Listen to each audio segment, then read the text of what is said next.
The Reliance mega IPO has hit the Indian market, and it's hit the Indian market with a big bang. This is the largest IPO to hit the Indian market thus far.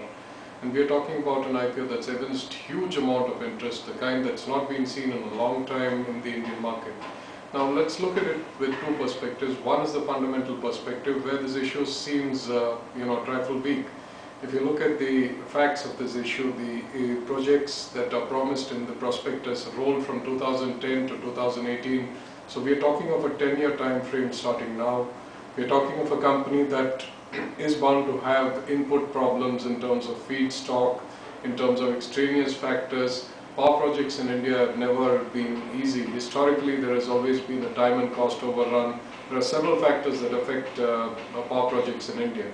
Now, the second fact that needs to be kept in mind is, assuming that all these projects go right ahead and on schedule, which itself is a very tough ask. We are talking of a forward PE multiple of 15 over an 8 to 10-year time frame, which makes this issue one of the more expensive issues to ever hit any market, leave alone the Indian market.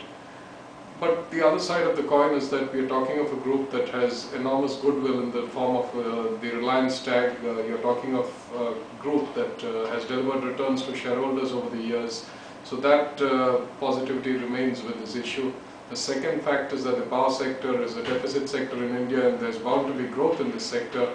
The third fact is we are against the backdrop of a 4-year bull run in India. Now, the third factor is a factor that does not remain constant. The first two factors, the positives, remain constant. Third factor may not necessarily remain constant over a longer period of time. You can bet on a listing pop because things can't get horribly wrong in the next 21 days or so, one hopes. But when you're talking of a longer time frame, you're talking of the execution risks, the huge gestation period. All these factors make a long-term call on this stock difficult one at this point in time. But for the next 21 days, assuming nothing goes drastically wrong, there would be listing gains for the taking, and those getting into this issue would do well to go in with that kind of a perspective, that is to book some profits, if not all profits, on listing.